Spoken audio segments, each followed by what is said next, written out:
The old wooden door creaked as it slowly opened, letting in a thin strip of golden evening light. Dust danced in the air, glowing like tiny sparks as it floated through the abandoned classroom. The clock on the wall had stopped long ago, frozen at 4:17, and the silence felt so thick it almost had a sound of its own. A single desk stood in the middle of the room, and on it lay a small, leather-bound book that looked far too new to belong in a place forgotten by time. Ion stepped inside carefully, holding his breath like the air itself might shatter if he moved too fast. His sneakers made soft, nervous squeaks on the wooden floor. He hadn't planned to come here. In fact, he had promised himself he wouldn't.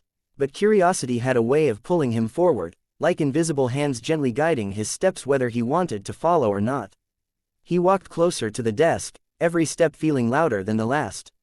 The book was dark blue, trimmed with faint silver patterns that shimmered when the light touched them. There were no words on the cover, no title, no name.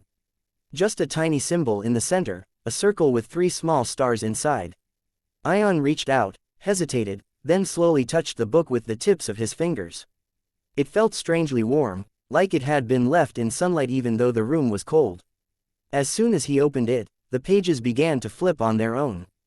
The sound was gentle, like soft wings fluttering. Ion felt his heart race, but he couldn't look away. Lines of handwritten text appeared across the blank pages, glowing faintly in silver ink. "You came because you heard the call," the words seemed to say, even though they made no sound. "You came because you are not like the others." Ion swallowed hard. "I didn't hear any call," he whispered, though he wasn't sure who he was talking to. The room grew colder, and the light from the doorway flickered as if a cloud had passed over the sun. The next page turned, slowly, dramatically, as if it wanted him to watch. "This room remembers what the world has forgotten," the new words read. "And so do you." The walls around him changed without a sound. The cracked paint smoothed itself. The broken windows became whole again. Desks that had once been covered in dust now looked polished and new. For a moment, it felt like the past had rushed back to life in a silent wave. Ion's mind filled with flashes of children laughing, the chalk scratching against the blackboard, the smell of books and ink and warm afternoon air. He gasped, stepping back, but the door behind him was no longer there. Only a blank wall stood where his escape had been. Panic crawled up his chest, but the book remained calm in his hands, the pages slowly turning. "Do not be afraid," the glowing words changed again. "You are not trapped. You have been chosen to see." Ion's hands trembled, but he kept reading. He didn't know why he trusted the book, only that he felt a strange pull toward it, like it already knew everything about him. The air hummed softly, as though the room itself was breathing. Images began to rise from the pages, not pictures but feelings.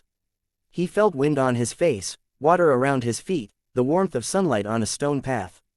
He saw himself standing somewhere far away, in a place he had never visited, yet somehow recognized. Tall towers made of glass. Trees that glowed faintly in the dark. A sky filled with floating lights instead of stars.